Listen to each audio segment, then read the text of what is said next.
And our Alex Osiris is in that area right now. Alex, let's go to you live.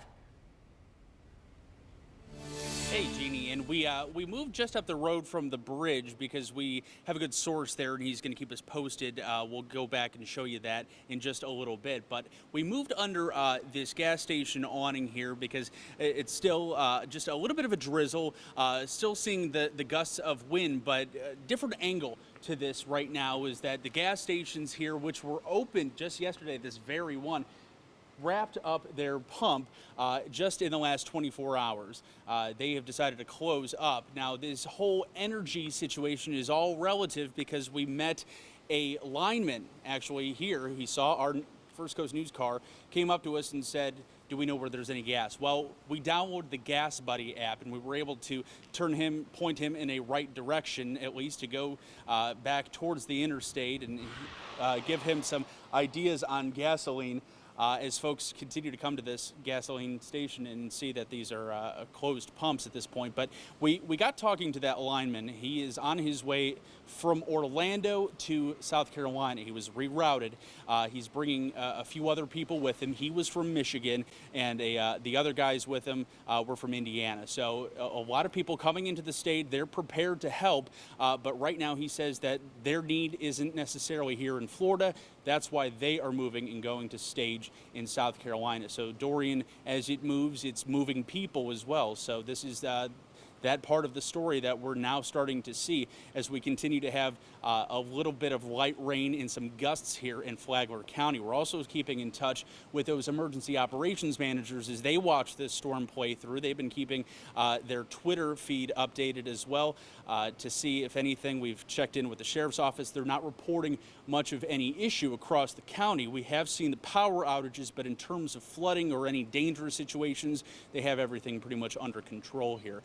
We'll check back with you in our next half hour with any updates. We're live in Palm Coast. Alex Osiris, First Coast News. So, Alex, I noticed behind you, I think that's their convenience store. There are a lot in our area that have boarded up. Can you kind of walk us back there a little bit? Because if they get winds up to 75 miles per hour, we hope nothing would blow through that glass.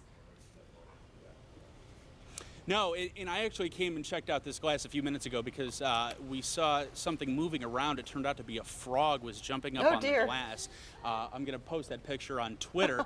But this is something that you don't see every day, climbing up the glass of a convenience store. You can see the sign here saying that they're closed until further notice. And it seems like a game time decision for them because we just passed this very station about 24 hours ago as we were going out and getting some of our last minute supplies as we were getting ready to hunker down with our counterparts, Michael Aaron and his photographer from Little Rock. So we've seen this gas station before. It was open yesterday, people filling up, making their last minute adjustments. But you're right, Jeannie, the glass isn't boarded up. And I'm not sure why that is, but if I were to venture a guess, it's because of the direction of the wind. And I'll show you here, Byron, you can stay right there and I'll come across here.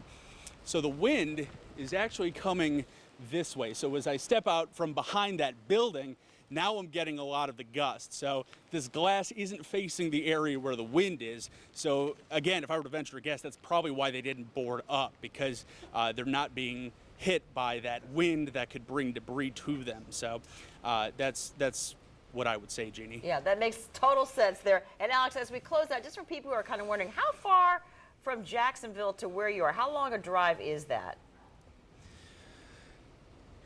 You know, it's about an hour and 15 minutes or so. We were originally going to be in Daytona for this storm, but then we moved north to cover Flagler County and make sure that the folks here knew about the situation. So that's why we moved a little bit north.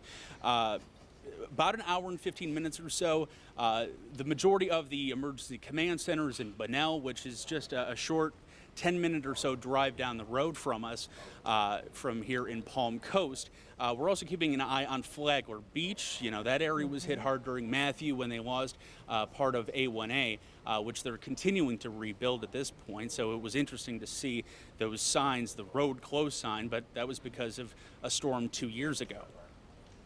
Thanks for that, Alex.